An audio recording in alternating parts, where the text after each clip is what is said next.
Le président du Parlement européen, le social-démocrate italien David Sassoli, est décédé dans la nuit de ce lundi à mardi, en Italie. Après plusieurs jours d'émeutes meurtrières, le président kazakh a nommé ce mardi Aliran Smailov comme nouveau Premier ministre. Plusieurs pays européens ont décidé de durcir leurs mesures sanitaires, à l'instar de l'Italie qui interdit ses transports en commun aux personnes non vaccinées. En Allemagne, les autorités s'inquiètent de la radicalisation du mouvement contre les restrictions sanitaires dans les cortèges de plus en plus de militants extrémistes, dont des néo-nazis.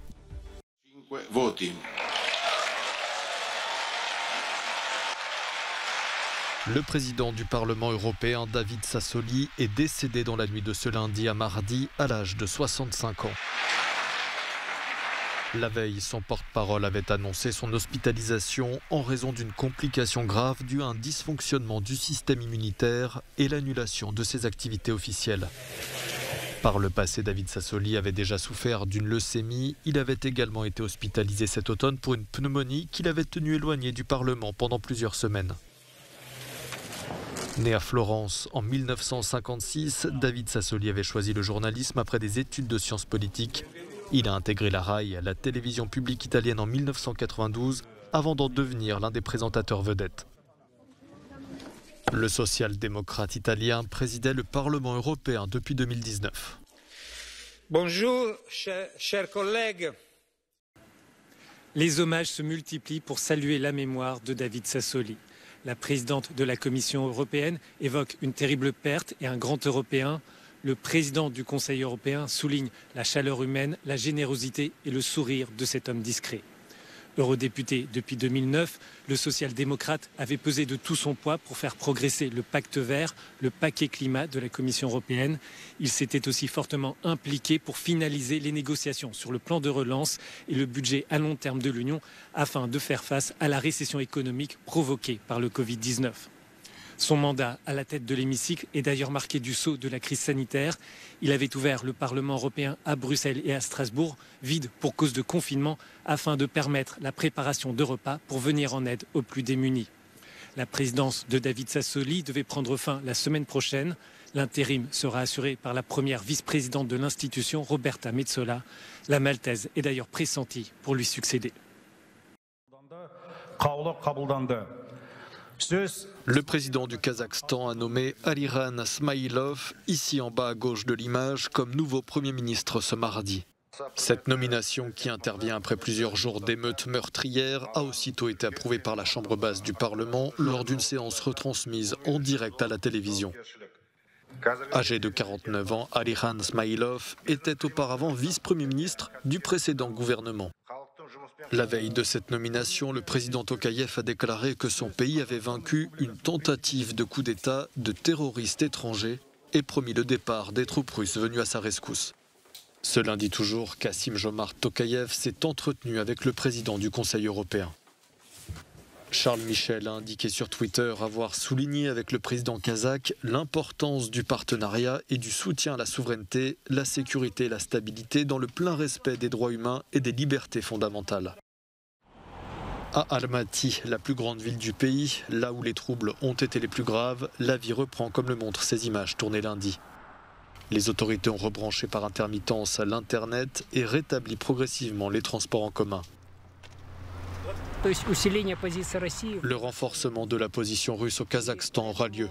Beaucoup de gens parlent de la préservation de la souveraineté du pays et de la nécessité, au contraire, de prendre ses distances avec la Russie et de conduire le pays vers des réformes politiques. Mais de ça, Tokayev n'a rien dit.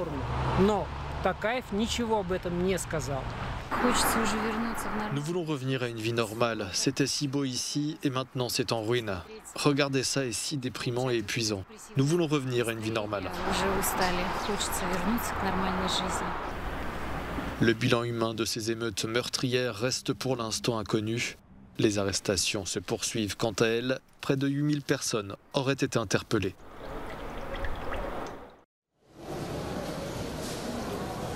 Face à la propagation d'Omicron, plusieurs pays européens ont décidé de durcir leurs mesures sanitaires. Dernière en date, l'Italie. Depuis ce lundi, les personnes non vaccinées ne peuvent plus se rendre au restaurant, au cinéma, à la piscine ou dans les clubs de sport. Il leur est également interdit de prendre les transports en commun.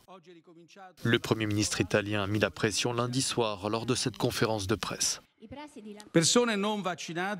personnes non vaccinées ont plus de chances de développer la maladie et des formes graves de la maladie. Par conséquent, l'un des objectifs de cette conférence de presse est d'encourager tous les Italiens qui ne se sont pas encore fait vacciner à y aller et à le faire. Par ailleurs, à partir du 15 février prochain, l'obligation vaccinale entrera en vigueur en Italie pour les plus de 50 ans. En Roumanie, dans les zones classées rouges en raison de pics de contamination, les lieux publics devront fonctionner à 30% de leur capacité à partir de ce mardi. Sont notamment concernés les restaurants ou les compétitions sportives.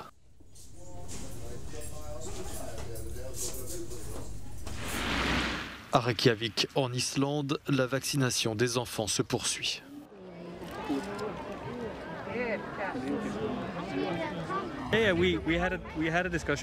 Nous avons eu une discussion à ce sujet. Leur frère a déjà été vacciné, il est plus âgé qu'elle et nous avons eu une discussion plus longue avec lui. Mais pour moi et pour eux, c'était un peu une évidence de se faire vacciner.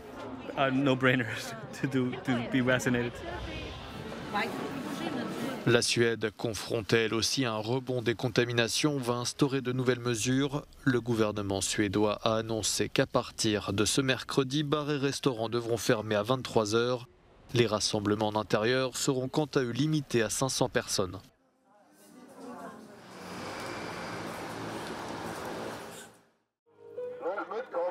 Une manifestation contre les restrictions sanitaires un lundi soir à Bautzen, une petite ville allemande de la Saxe dans l'ex-Allemagne de l'Est. Comme dans d'autres villes à travers le pays et comme d'autres jours précédents, des centaines de manifestants non masqués et pour certains cagoulés défilent dans les rues contre les mesures sanitaires du gouvernement. Dans les cortèges, les militants les plus radicaux, dont des hooligans. Pour ce professeur à l'Université libre de Berlin, le risque vient de cette radicalisation du mouvement.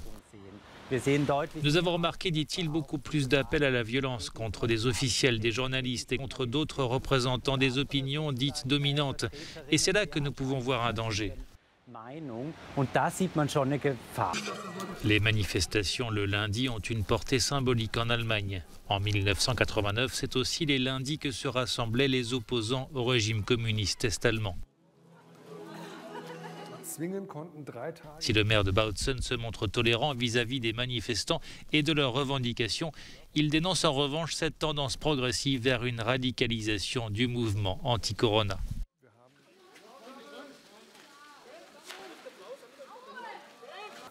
Vous pouvez être contre les règles sanitaires, dit-il, mais il peut arriver que vous vous retrouviez par erreur dans une manifestation où se trouvent 100 ou 150 néo-nazis. Et lorsque vous avez été témoin de cela une ou deux fois, vous devez vous demander si vous voulez vraiment vous retrouver dans la rue avec des nazis. Est-ce que je veux manifester avec des nazis? Je le dis très clairement, ce n'est pas normal.